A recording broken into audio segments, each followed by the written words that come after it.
আসসালামু আলাইকুম প্রিয় শিক্ষার্থীরা, আশা করি ভালো আছো। আমি মোহাম্মদ সিকান্দর তোমাদের আজকের ক্লাসে স্বাগত জানাই। আজকের ক্লাসটা মূলত হচ্ছে আমাদের 9-10 এর যাদের অর্ধবার্ষিক পরীক্ষা শুরু হয়েছে তাদের জন্য। তো বাংলাদেশের যেখান থেকে দেখতেছো তোমরা জানো আমাদের 1 তারিখ থেকে পরীক্ষা হচ্ছে। অনেকে 2-1 দিন আগে হয়ে গেছে মনে হয়। আমাদের চট্টগ্রাম বোয়ালখালীতে 1 তারিখ থেকে পরীক্ষা শুরু। তো আমরা আজকে 9-10 এর ইংলিশ সেকেন্ড পেপার নিয়ে আমরা একটু আলোচনা করবো। ইংলিশ মানে গ্রামাটিক্যাল গুলো। আচ্ছা, শুরু করা যাক আমাদের আজকের ক্লাসটা। অনেকেই ভয়ে আছো কেমনে পাস করবো, আমি তো কিছু করি নাই। 9-এ যারা আছো, আবার 10-এ যারা আছো, অনেকে অলস, পড়ো নাই, বই কেনো নাই, তাদের জন্য আজকে গুরুত্বপূর্ণ কিছু তথ্য তুলে ধরবো কিভাবে তোমরা পাস করতে পারো শর্টকাটে। আসো তাহলে আমরা টেকনিকটা একটু শিখি। তাহলে আমরা প্রথমে আগে আমাদের 1 থেকে 9 পর্যন্ত গ্রামাটিক্যাল সবগুলো দেখে নেব। দেখো এখানে আমরা আগে, আমি ধরো কিচ্ছু পারি না, যারা পারো তাদের জন্য সবকিছু। এটা হচ্ছে যারা পারো তারা সবগুলো প্র্যাকটিস করবা, যারা পারো না তাদের জন্য স্পেশাল কিছু কথা। আর যারা পারো তারা সবগুলো বিষয় থেকে, এখানে 1 থেকে 9টা পার্ট আছে সবগুলোর। খুব খেয়াল করো, 18 সাল থেকে 25 সাল বা 26 সালের প্রশ্নগুলো সলভ করলে হুবহু তোমাদের কমন চলে আসবে। ঠিক আছে, মিলাই দেখিও প্রশ্নটা এই পরীক্ষা দেওয়ার আছে, দেওয়ার পরে দেখবা। এখন যারা পারো সবগুলো 1 থেকে 9 পর্যন্ত 18 থেকে 26 সাল পর্যন্ত প্রশ্নগুলো প্র্যাকটিস করবা। ওকে, এবার আসি স্যার আমরা যারা পরীক্ষার জন্য ভয়ে আছি, পড়ি নাই, তোমাদের জন্য হচ্ছে প্রথমে তোমরা ট্যাগ কোয়েশ্চনটা করবা।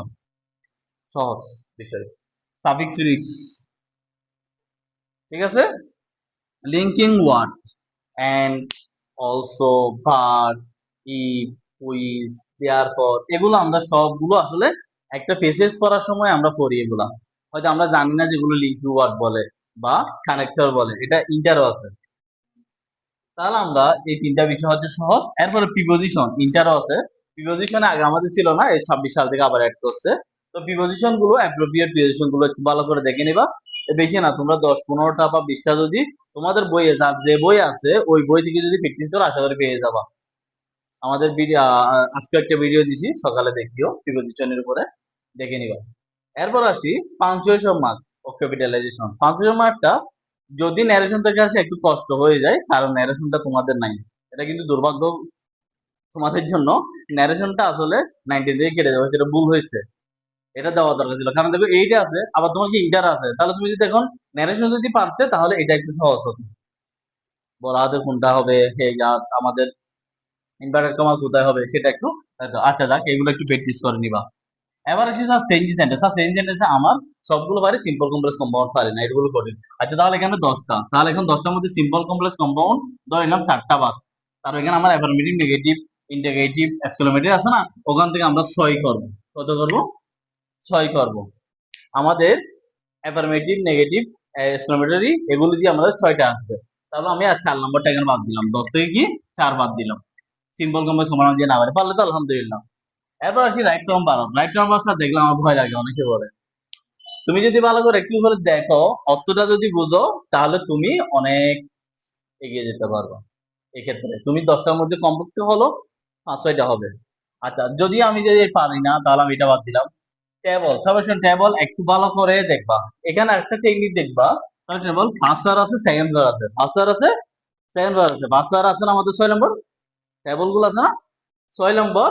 একেবারে যারা মানে যদি কোডিং করতে চায়, ফার্স্ট আর সেকেন্ড দুটোটা থেকে একটু ভালো করে দেখবা, হয়ে যাবে। গ্যাপ ফিলিং 10 নম্বর। ঠিক আছে, এগুলো সালের মধ্যে দেখবা। তাহলে আমাদের সহজটা হচ্ছে, বেশি সহজ হচ্ছে 2, 4, 5, 6, 7, 8, 9, এগুলো একটু ভালো করে দেখবা। হ্যাঁ, এখান থেকে যদি তোমার যদি কোনোটা কঠিন লাগে বা আর আমি যেগুলো বাদ দিয়ে গেলে সহজ হবে, ওটা শিখবা। তোমাকে গ্রামার মধ্যে এখানে 60, গ্রামার মধ্যে 60-এর মধ্যে তুমি 40-এর টার্গেট নিবা। 40-এর যদি টার্গেট নাও, তোমাকে একদম ভুল হলে ভুল গুলো বাদ দিলেও তুমি 10, আরো 10 বাদ দিলে কমপক্ষে কত পাবা? 30 পাবা। আবার রাইটিং আছে না তোমাদের, কম্পোজিশন গুলো একটু বড় করে লিখবা, মনে রাখবা। বিগত সালের কম্পোজিশন ছিল 12 নাম্বার, এখন কম্পোজিশন গুলো হচ্ছে 20 নাম্বার, তাহলে তোমাকে সেই জন্য 20 নাম্বারের জন্য লিখতে হবে। তুমি শর্ট লিখলে তোমাকে নাম্বারটা কমাই দিবে। যেমন তো স্যারের কাছে 5 টাকা তারলো, একজন লিখছে 5 পৃষ্ঠা, ঠিক আছে, প্যারা প্যারা করে লিখছে, প্যারার নামটা দেনে কম্পোজিশনে, তাহলে তোমাকে নাম্বার বেশি দেবে নাকি যে 2 পৃষ্ঠা সে নাম্বার বেশি দেবে? যে 500 লিখছে সে নাম্বার বেশি পাবে, যে 200 লিখছে সে নাম্বার কম পাবে। আবার আছে অ্যাপ্লিকেশন নাকি ইমেল আসবে। এবার প্রত্যেকটা পরীক্ষায় 26 সালে পরীক্ষায় অ্যাপ্লিকেশন আছে। সেকেন্ড বারের জন্য অ্যাপ্লিকেশনটা বেশি আছে।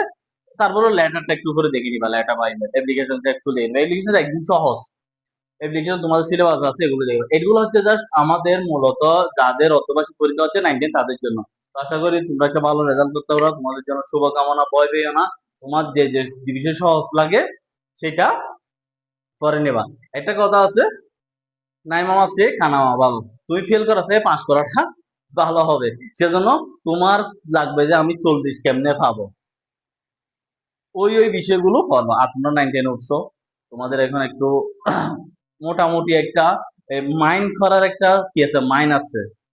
আগে তো তোমরা ছোট ছিলা, কিছু বললো তোমাদের সমস্যা হতো না। এখন যেহেতু তুমি যখন ফেল করবা, তোমার ঘরে এসে একটা কথা বলবে, কোচিং একটা কথা বলবে, মামার বাড়ি গেছো সেখানে একটা কথা, আশেপাশে সবাই বলবে দেখো কত সুন্দর, হ্যাঁ করে চলাফেরা করে, কিন্তু পাস করতে পারলো না, ওর স্টাইল কত দেখো। সেজন্য একটু ভালো করে পড়ো, আশা করি ভালো করতে পারবা।